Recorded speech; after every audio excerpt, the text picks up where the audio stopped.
복음, 그리고 복음의 본질로 돌아가자는 올해 어떤 성경을 보더라도 늘 그렇지만 다시 복음으로 보려고 합니다. 그런데 복음 기쁜 소식은 무엇일까요? 당장 몸이 아픈 사람에게는 몸이 아픈 것에서 낫는 게 기쁜 소식일 것입니다. 당장 잠 못 자고 힘들어하는 사람에게는 단잠을 잘 수 있는 게 기쁜 소식일 것입니다. 당장 지금 돈이 회전이 되지 않아서 애쓰고 수고한 대로 받지 못하여서 내일 어떻게 살아야 될지 모르는 가운데 있는 분에게는 애써 수고한 것을 제대로 받는 게 바로 기쁜 소식일 것입니다. 자녀를 사랑하지만 마음대로 되지 않아 참으로 어렵게 힘들게 부모 속을 속이는 이 자녀를 둔 부모에게는 자녀들이 한번 제대로 살아주는 게 기쁜 소식이고 복음일 것입니다. 그래서 그런 기도 요청이 있을 때 목사는 최선을 다하여 기도합니다. 하나님께서 우리를 불쌍히 여기시고 우리를 도우사 그 일들을 이루어 주시기를 믿고 기도합니다. 대단히 많은 경우에 하나님이 그 일을 이루어 주십니다. 그래도 힘입어 기도합니다. 그러나 어떤 경우에는 그렇게 애써 수고 기도하여도 안 되는 경우가 있습니다. 그런 사람에게는 모든 고난, 문제로부터 벗어나지 못했기 때문에 복음이 안 되는 것입니까? 복음은 과연 어느 정도까지 되어야 복음입니까? 내가 원하는 게 이루어지는 것, 소원이 성취되는 게 복음으로 얘기하면 굉장히 좁은 의미의 복음이고, 성경적으로 복음은 로마서에 따르고 신약 성경에 따르면 복음은 예수 그리스도에 대한 모든 것이 복음입니다. 다시 말씀드립니다. 복음은 예수 그리스도에 대한 것이 복음입니다. 예수님이 오심이 복음이고 기쁜 소식이어서 성탄절을 맞으면 기쁘다 구주 오셨네 찬양합니다. 예수님이 사시며 지냈던 것과 사시면서 이 땅에서 하늘나라 진리를 비유를 통해 가르치신 모든 것들이 기쁜 소식이고 복음입니다. 눈에 어둠이 있었던 자들의 눈꺼풀을 밝히시고 그것들을 보여주시고 듣게 하시니 그게 복음입니다.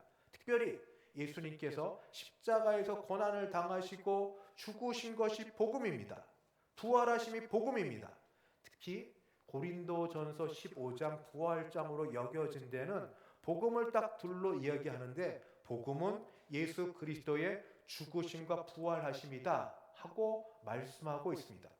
그런 것을 가지고 시편을 보면서 시편에서 복음이 가장 잘 드러난 시편은 어떤 시인가 찾아보니까 시편은 주제를 따라서 여러 시로 나뉘어지는데 메시아 시라는 게 있습니다.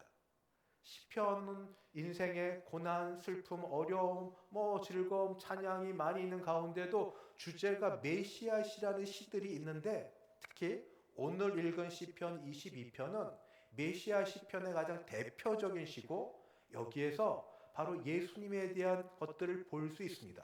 그러나 예수님에 대한 걸 보기 이전에 시편은 다윗의 시로 표제에 기록되어 있어서 다윗이 지금 어떤 고난 가운데서 이 시편을 기록했고 그의 상황이 어떤지를 살펴보는 게 우선입니다. 첫 번째, 다윗은 지금 심각한 고난 가운데 있는데 심각한 고난은 어떤 고난이냐 하면 버림받음과 그리고 버림받은 가운데서 하나님께 도움을 요청하되 도움을 받지 못하는 비참한 상황 가운데 있는 게 그의 고난의 시작입니다. 시편 22편 1절 2절 내 하나님이여 어찌하여 나를 버리셨나이까 어찌 나를 멀리하여 돕지 아니하시오며 내 신음소리를 듣지 아니하시니까 내 하나님이여 내가 낮에도 부르짖고 밤에도 잠잠하지 아니하오나 응답하지 아니하시나이다. 지금 이 시편의 저자 표제어에 다윗의 시라고 되어 있어서 다윗의 형편을 볼 때 심각한 고난 가운데 있어서 하나님께 부르짖습니다. 그런데 부르짖어도 대답 없는 그런 형편 속에 그는 버림받았다는 느낌을 갖고 있습니다. 왜냐하면 가장 고난 가운데 도움이 필요로 할 때 그때 도움의 손길이 없으니까. 응답이 있든지 빛이 있든지 사인이 있든지 해야 그래도 살아갈 길이 있는데 그때도 응답 없고 아무 표시가 없는 이 상황 속에 다윗은 절망 가운데 있습니다. 그러나 그 가운데도 다윗은 놓치지 않는 게 있습니다. 무엇이냐면 하나님을 나의 하나님, 나의 하나님 또는 내 하나님이라고 연거푸 부르는 겁니다. 1절에 다시 보면 내 하나님이여 내 하나님이여 어찌하여 나를 버리셨나이까. 버리셨다는 느낌을 가질 그때도 그는 하나님을 마치 욥의 아내처럼 고통 가운데 내버려 두고 응답하지 않는 하나님을 저주하고 죽으라 하는 그런 망발과 그런 생각조차 하지 않고 고난 가운데 부르짖지만 응답이 없지만 그래도 그 하나님을 내 하나님, 나의 하나님이라고 붙들고 있습니다. 두 번째, 지금 다윗의 형편은 고난이 아주 심각한데 그 고난의 구체적인 상태가 바로 몇 가지로 나옵니다. 첫 번째는 사방에서 대적들이 그를 포위합니다. 12절 13절을 보면 이렇게 기록되어 있습니다. 많은 황소가 나를 애워싸며 바산의 힘센 소들이 나를 둘러쌌으며 내게 그 입을 벌림이 찢으면 부르짖는 사자 같으니이다. 황소, 힘센 소, 사자 같은 그런 대적들이 자신 주위에서 자신을 둘러싸고 있다고 말합니다. 어떤 고난의 현장에 있을까요? 다윗은 초기에 그를 쫓아다니며 계속 괴롭게 하고 힘들게 하고 국가의 원수로 국가의 대적으로 여긴 사울 왕으로부터 고난을 그렇게 오랫동안 당했습니다. 그러니까 사울과 사울을 추종하는 사람들로부터 이런 어려움을 당하기도 하고 또 이제 조금 살만한가 싶었더니 아들 압살롬으로부터 왕위를 빼앗기고 왕자를 버리고 도망가는 길에 있어야만 됐습니다. 그것 외에도 다윗은 평생 전쟁터에 있었습니다. 늘 있어도 가시방석이고 늘 대적들이 많기 때문에 누가 될지 모르나 지금 사방에서 그는 애워싸움을 당하고 있습니다. 그 속에 그의 육체가 바닥까지 이르고 있습니다. 얼마나 어려우냐면 기력이 완전히 밑바닥에 있습니다. 뼈는 다 빠진 것 같이 그런 고통 가운데 있습니다. 자신의 몸이 녹아진 것 같습니다. 그것이 어떤 말씀이냐 하면 바로 14절 같습니다. 나는 물같이 쏟아졌으며 내 모든 뼈는 어그러졌으며 내 마음은 밀랍 같아서 내 속에서 녹았으며 내 힘이 말라 질그릇 조각 같고 내 혀가 입 천장에 붙었나이다. 주께서 또 나를 죽음의 진토 속에 두셨나이다. 이거 비유다 라고 생각하시는 분은 정말 이런 죽음에 이르는 고통을 경험해 보지 못한 분들입니다. 이와 똑같지는 않아도 비슷한 것들을 경험해 분들이 육체적 고통에 여러분 계시지 않습니까? 당장 나는 아니어도 가정에서 이런 분들을 보시지 않았습니까? 정말 다 쏟아진 것 같아서 아무것도 하지 못하고 그냥 누워 겨우 지내는 형편들, 본인도 그러셨던 적이 있고 주변에 또는 가족들 가운데 이렇게 되는 분들, 말 한마디로 일어서실 수 있는 게 아닙니다. 보약 한 첩으로 되는 게 아닙니다. 다 탈진해서 아무것도 없는 상황, 이런 육신의 제일 밑바닥에 있는 형편이 지금 다윗의 형편입니다. 극도의 탈수가 있습니다. 아까 이야기한 것처럼 물이 다 빠져나와서 아무것도 없는 상태이고 이 정도 되니까 쫓아다니던 적들도 이제 죽은 것처럼 무시합니다. 완전히 무시하는 상황이 16절 18절입니다.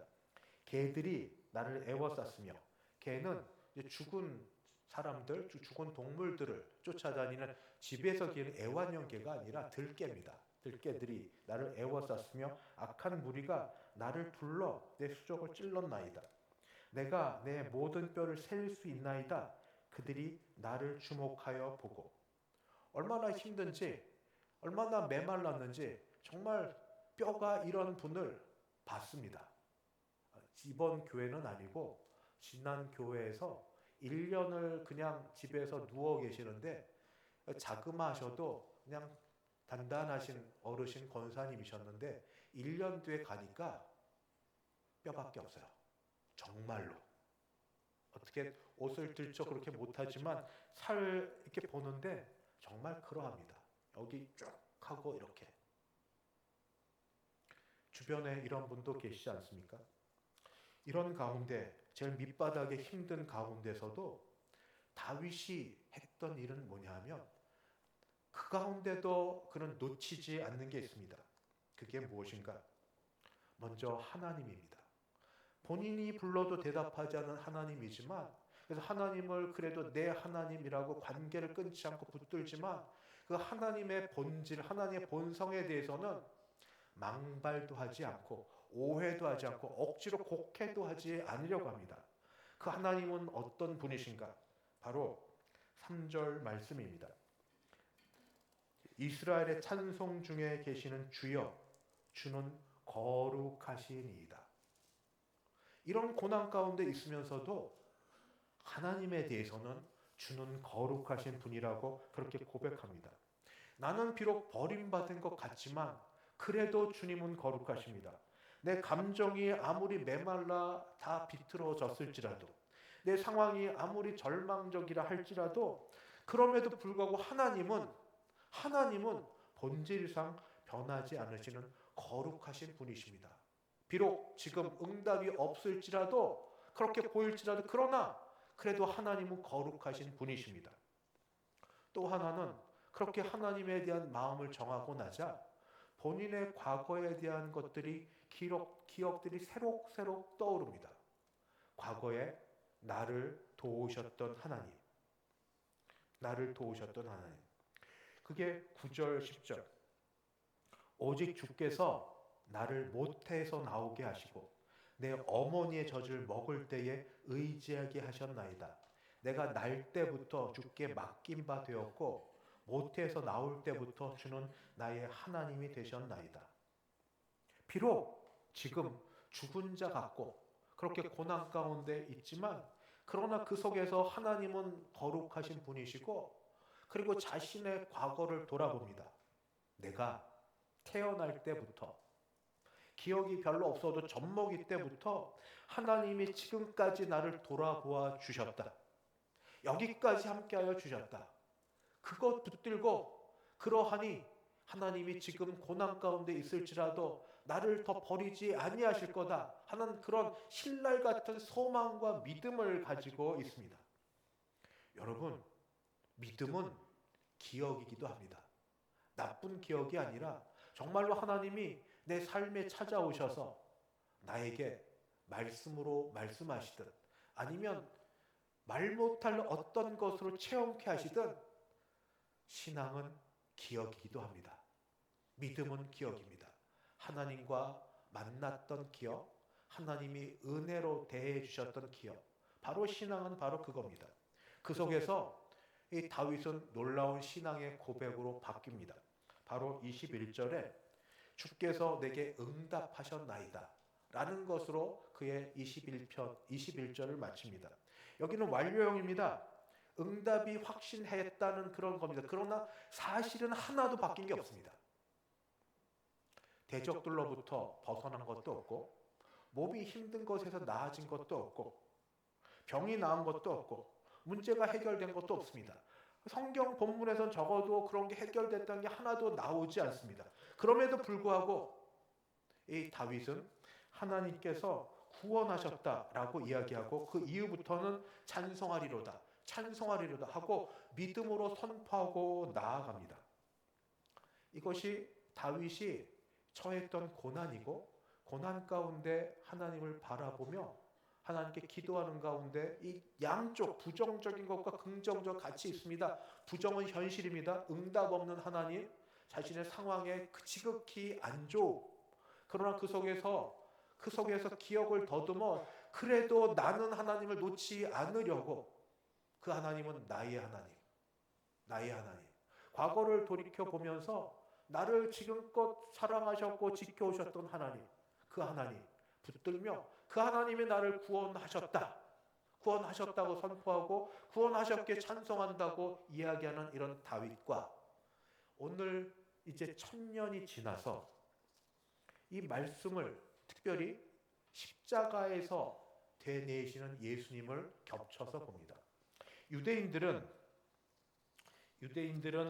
보통 다 말씀을 암송하고 지냈습니다. 암송하고 지내서 시편도 특별히 다 암송하고 지냈는데 예수님이 오신 모든 게 복음이라고 했는데 특히 십자가에서 고난이 우리에게 복음입니다. 왜 그런지 말씀드리겠습니다. 예수님 십자가에 달리시면서 바로 첫 마디가 나의 하나님 나의 하나님 어찌하여 나를 버리셨나이까 엘리 엘리 라마 사박다니. 어디서 들어본 말 같지 않습니까? 다윗의 첫 마디였습니다. 시편 22편 1절. 내 하나님 어찌하여 나를 버리셨나이까 어찌하여 나를 멀리하며 돕지 아니하시며 나의 신음소리를 듣지 아니하시나이까. 예수님은 십자가 위에서 바로 다윗이 그 고난 가운데 부르짖었던 그 말씀을 자신의 말씀으로 하시면서 바로 십자가의 고난을 시작하십니다.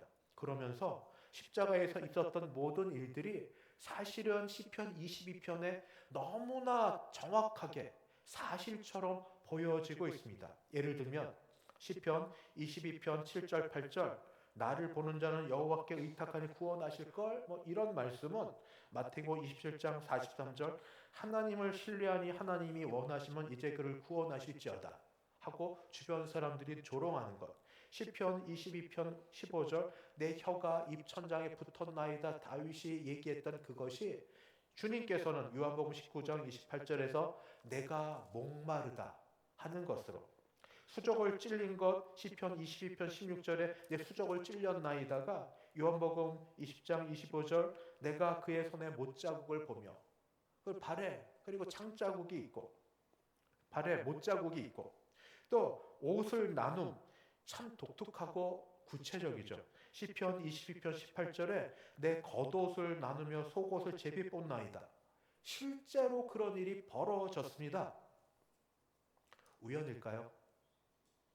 아닙니다. 하나님께서 1000년 전에 다윗의 고난의 그 극심한 현장 속에서 다윗이 경험하고 그리고 일어났던 일들을 보여주면서 이 일이 1000년 후 그리스도에게서 일어날 것을 미리 보여주고 있습니다. 그리스도의 고난을 예표하고 있습니다. 그 가운데 다시 복음으로 돌아갑니다. 복음.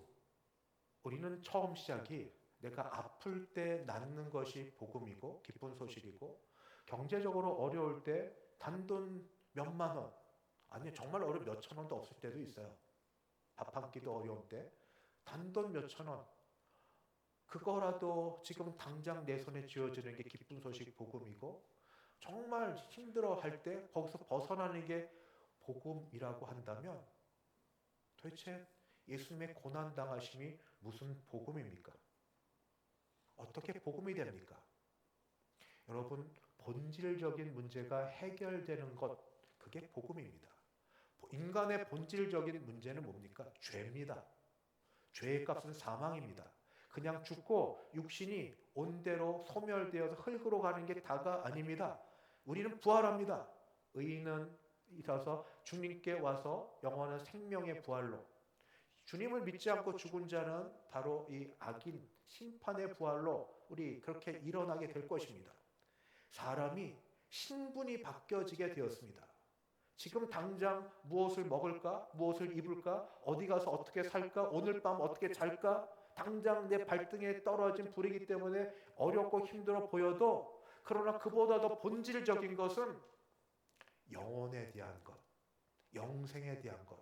내가 죽고 나면 하루 이틀의 삶이 아니라 영원한 삶에 대한 그 일들이 어떻게 해결이 되느냐? 바로 예수 그리스도 안에서, 주 안에서.